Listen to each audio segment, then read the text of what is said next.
Welcome. We are the bros. Ooh, it's a great time to be living in LA. It's a great time to be living in LA. But before we get into it, make sure to follow us on all socials, subscribe to the channel, trying to grow the brand, make it great. And want to say thank you to all the veterans, because it is Veterans Day as we record this. So we salute you guys. I have veteran family. I know a lot of people support the veterans. They do what we can't do, because I can't do it. Ray can't do it. Nick get hurt playing basketball, so we know he can't do it. Okay, let's relax. He tweaks a little ankle. Oh, my name is Nick. My leg. I twisted my ankle. My team loses by 30. Anyways, what a time to be alive, living in LA. So many moves for the Rams in just a 2 weeks, man. So many moves. But would the move put them over the hump? And if so, which move was their best move thus far? We're going to go Nick first. To be honest, I know there's been a lot of hype around OBJ and, where he's going to end up and how he's going to impact that offense. Their best move is getting Miller, by far. Von Miller is arguably one of the best outside linebacker pass rushers that the league has seen in the past decade. Dude is an absolute beast.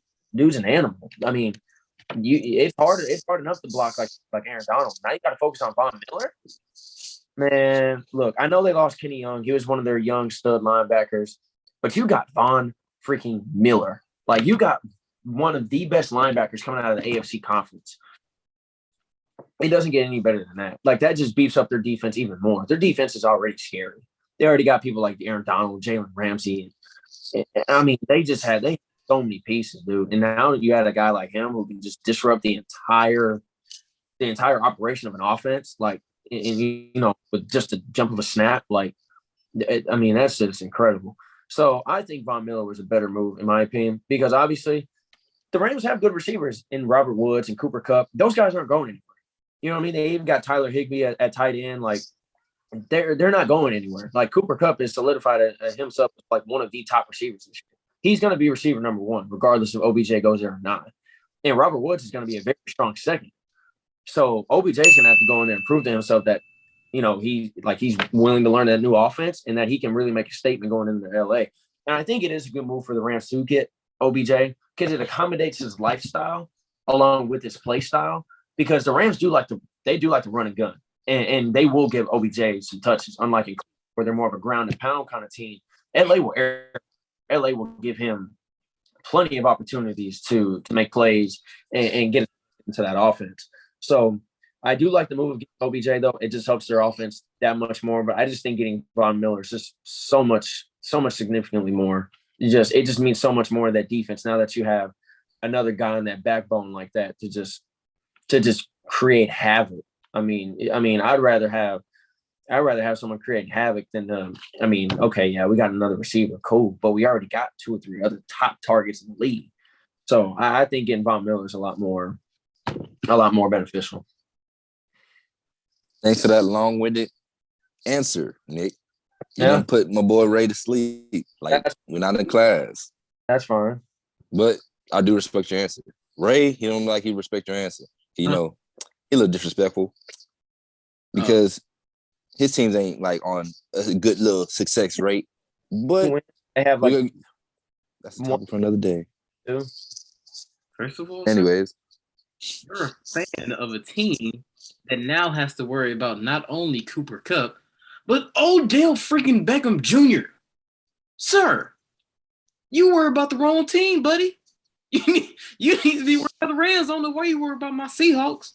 I'm not. We don't. The Seahawks have to play them twice a year. The Patriots don't have to play them. I don't. The Patriots do not have to play the Rams, so I'm not worried about the Rams. And so if we somehow make it to the Super Bowl, So the Rams are at least my concern. Like the Rams are more of your concern because you're a Seahawks fan. You got to see them all the time. No. Here's the thing. We're done. We're done. I love my team. You're done. We're done. We're done. We're done. We're playing for pride at this point. On the topic of the Rams, first of all, if there's any team or really any GM, any front office that if I could give a grade for this trade deadline, first of all, they deserve a A plus. Like, dog, that front office, they are like, you know what? We know They goated. He is. We're a star attracting city, and we're successful. We just made a Super Bowl not too long ago. Why not play for us? And that's exactly how they got Von Miller. That's exactly how they got OBJ. Nick took the stance of Von Miller, and I 100% agree with that point. Like that, they should be like the Georgia Bulldogs of the NFL. Like that D-line is going to be absolutely stupid. Unlike them, unlike the Georgia Bulldogs, the Rams have you could say the best corner in the league in Jalen Ramsey.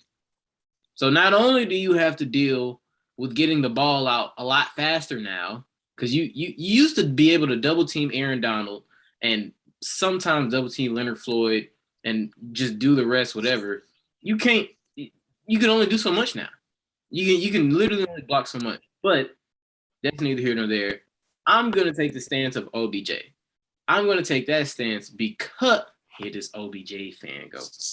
I'm taking the stance of OBJ because we've literally witnessed for half this season what a connection and a difference maker Matthew Stafford has been as opposed to Jared Goff. We've seen that difference, and we've also seen what that difference has done for Cooper Kupp, who is currently leading the NFL in receiving yards. First of all, you worried about if OBJ can fit in that off. OBJ is going to get open. He doesn't care who he plays for. I'm going to get open. It's just a quarterback who can get him the ball consistently. And see, not throw behind me, not throw late, not hit me in the elbow. Get it to him. Oh, I'm not taking anything from OBJ. It seems like if any quarterback can do it, it's going to be Matthew Stafford. They will figure it out. Cooper Kupp don't care if he receiver one or not. Cooper Kupp going to get the ball. They going to design plays for Cooper Kupp. Odell going to go out there and be like, all right, I'm going to find Odell. Odell going to get open. He going to let me know. Cooper Kupp can care less, bro. Cooper Kupp can run deep shots. Cooper Kupp can run quick outs. Cooper Kupp will take your favorite corner's ankles. Cooper Kupp going to do Cooper Kupp.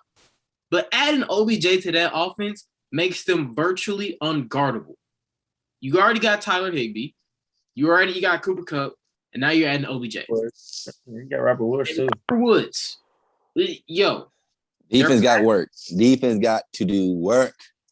Wherever they play. That's and we're picking a side, but really they won on both sides of the ball. Can't go wrong with that. They got an elite pass rusher and an elite receiver. You can't.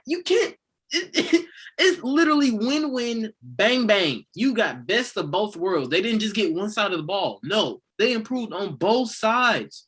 They have an elite defense, and now they're gonna have an elite offense. It's not even a word, but like the Rams make me mad, but in a good way. They make me mad because I hate them for being in my division, but being a fan of football, you have to love it because it's like, yo, they're going to be exciting to watch, whether you love them or hate them. And you don't really get this, and you don't really get to see teams stack up like this too often. No. Besides the Buccaneers, this team is stacked. So, will this make them favorites? Does this make them favorites? Does it make them the favorites? I mean, they still don't have the best record in the NFC. That title still belongs to the Cardinals. But look at like from a roster standpoint, it's like looking at the Browns of last year. From a roster standpoint, the Browns should have been so much better. But then again, they overachieved because they're the Browns. But if we're looking at like a roster, Buccaneers, boom, right there with them, Rams. Like roster-wise, top tier. And they're matching it up too. They're winning games.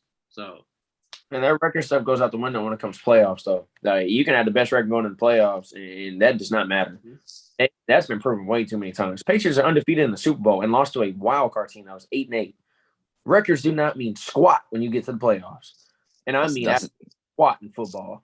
That's the thing. That's the thing with NFL, bro. The records, one and done. You can be stacked. You can do all this. One bad game. Yeah. One bad play can fry your whole season in the playoffs. At that, it comes down to it really comes down to talent, who's going to make the big plays, and it really comes down to coaching as well. In football, coaching cannot be more important in football compared because in basketball, you can turn the tide. Of coach in the NFL you could trust right now, it would be Sean McVay. Yeah, like who else has been the problem? If he had Matthew Stafford for that Super Bowl against the Patriots, they are cleaning the Patriots out of that arena. We don't live in this world. They just didn't have we live in 2021 going on 2022, buddy. And right now, the Rams are looking hot. Yeah, they just got the Rams by the time years ago. Like they were looking hot then. They just needed a confident quarterback, and now that they have Matthew Stafford. Even last year, where they had a subpar year, they still beat my Seahawks in the wild card. Like they haven't fallen off. That's what I'm saying. Been consistently successful. Now they just feel like these moves, these moves should take the Rams over the hump. We looking at this. The Rams should win the Super Bowl. They should win the Super Bowl. Will they? I mean, it's any given Sunday in this mug, man. Or Arizona. We still haven't seen the best version of the Buccaneers yet, and we know how they get busy because they weren't looking good really all year last year, and they just turned hot when it came to the playoffs. So, switch on. Von Miller's coming. That boy Von Miller going to attack that offensive line in Tampa Bay. Bottom line, this team is scary. I hate it, but they should be in the Super Bowl. They still make that past the Cardinals. They still not even leading their division. That's the scary part. This team is that loaded, and they're second in their division by one loss. So, but I love both viewpoints that y'all had. You know, I'm an Odell person, so I'm more on Ray's side this viewpoint. But you can't go wrong with any of the moves they made. Now, before we close out this show, the big thing now is how long does it take them to get their rhythm together? Because like you said, Bucks, they had you didn't know where they were going, but they turned that switch on. Man, this is a yes or no question. Once they get that rhythm going, can anyone stop them? I don't think so.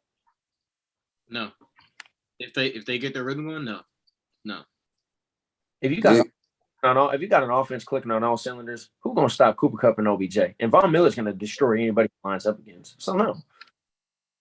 Well, and if we got a lot of fans who are NFL fans, hopefully our supporters can interact with us on this because, as Ray said, they're not the best team in the league yet. They could be, but that's the timing purposes. We're only halfway through the season. Other than that, catch us in the next video. Hope y'all enjoyed that video. Make sure you check out our older content on our page, but most of all, make sure you hit that like, subscribe, and turn that notification button for future videos. See you guys in the next one.